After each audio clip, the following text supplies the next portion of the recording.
So where in your life are you falling into like your comfort zone or your decomposing zone? Where are you feeling like, damn, if I only had this, I could have my dream? Or if I only had this support here or this help here, I could really get to where I desire to go. That I would ask you to ask yourself. And then I would say, what am I willing to do to get my dreams? What am I willing to do to get to my dreams? Because I personally am willing to do anything and everything. There is nothing, nothing that can hold me back from it. Nothing that would keep me from it. Nothing. These are the questions you need to be asking yourself. When it's a money block, when it comes to money, money is the reason holding you back. That is always a pattern that can be rewritten. It's always a block. And you can say, but I don't physically have the money. I've been there with a credit score of 500, with my house repossessed, with my car taken, with everything gone, no credit cards. I've been there. And I still find a way. I always find a way to make my dreams happen. When I was in, and I shared my bankruptcy story the other day in 2014, I filed bankruptcy. By 2015, I was like in the worst space I had ever been in. The bank was coming to take my house. I was squatting in my house. Every time there was a knock at the door, I was afraid it was like the sheriff or the bank or whatever kicking me out of my own home that I had been in for 15 years. I'd been in this downward spiral for years. And I knew I needed something more. And I didn't know what that more meant. I just knew that my life wasn't working for me there. I just knew that. And so I took every single penny that I had in that 401k, because I've wiped out my 401k twice now. I took every single penny, this is 2015, took every single penny I had in my 401k then, which was like $20,000. And I moved to Florida, which cost me like $7,000 or $8,000 just to move. And I took the money and I put it toward rent for a couple of months. And I just started doing some inner work and going within. I had no clue about coaching and the online space and this kind of stuff. I just knew I needed a better life. But I was willing to take myself to absolute destitution in order to get that better life.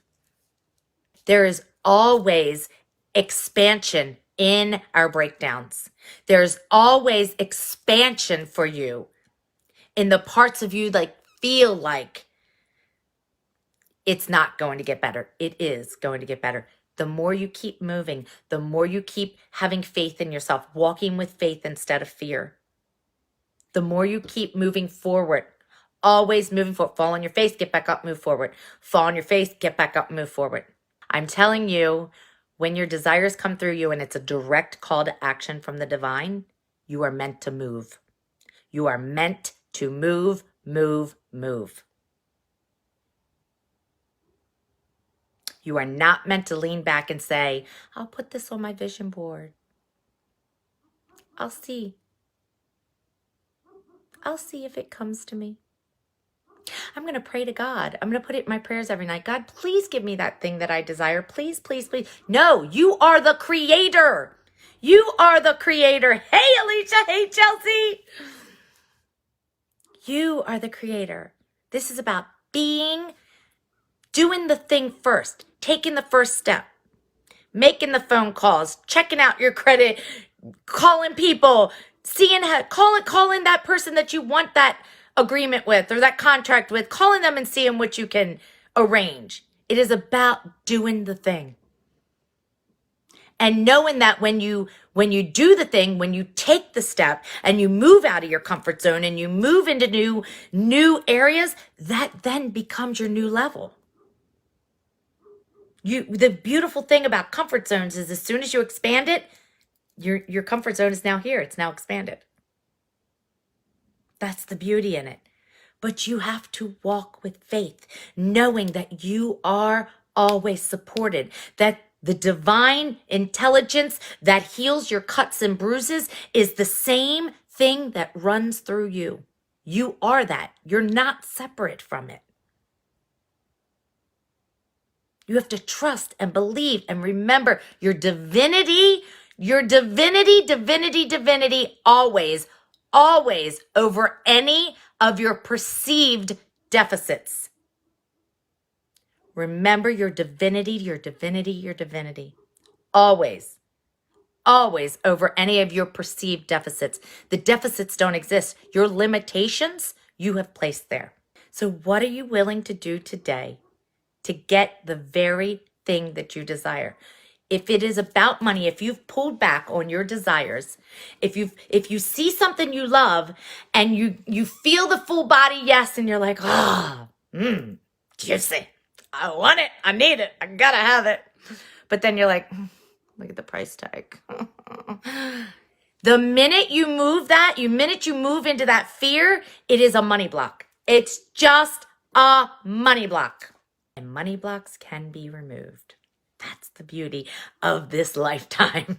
It's a perceived limitation. That's what it is. Money is an energetic currency. And if you know the energetics of money, that block can be removed. And that very thing can be yours. No more passively manifesting.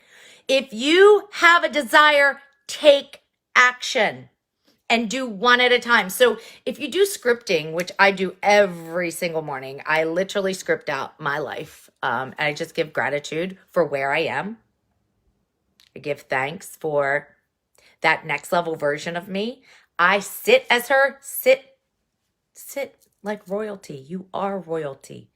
Remember your divinity and sit like royalty and do your scripting and remember who you are.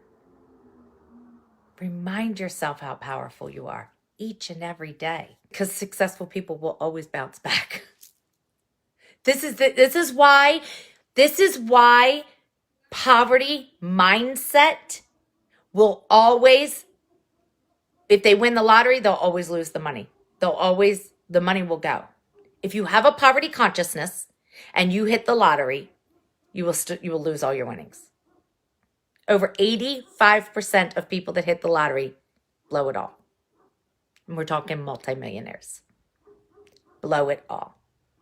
However, if you have a wealth consciousness, if you've shifted your frequency and you know the energetics of money, you could become bankrupt and always, always, always have a comeback. Look at Donald Trump before he was president and all this. He went bankrupt how many times? I think twice. Became a billionaire again. Because he doesn't have a poverty consciousness. He knows how to make money. Once you know how to make money and once you know the energetics of money, it's all perceived limitations. It's all blocks. I usually journal myself questions of what I'm currently going through. So if I'm moving through something or I'm moving through some blocks and beliefs, I journal. Scripting is where I sit, posture and all, as the woman that I am moving into, as my next level version of myself. And then I script out. I'm so grateful and thankful that last month I had a blank month. I'm so grateful and thankful for this number of women that are in my program. I'm so grateful and thankful that I'm now doing this. I'm so grateful and thankful that this came to me. I'm so grateful and thankful for my house on the beach. I'm so grateful and thankful that I get to walk out of my door every single day and just walk onto the beach. We can say all the affirmations over and over and over, but that's not going to change the way that our body feels around money. How many of you open up your bank account and have felt that physical sickness in your stomach before, right? So in order to change that, in order to shift that, we have to reprogram your nervous system for safety. So we'll be doing more work inside my upcoming money course with reprogramming the energetics around money and reprogramming your body for safety. And don't forget, start your day with an attitude of gratitude. Always move your frequency into gratitude. So tomorrow when you wake up, just say 5 things that you're grateful for. really, truly feel the embodiment of that gratitude in your body. Be grateful for the beautiful things that you have in your life. And I will see you all on the interwebs tomorrow. Mwah.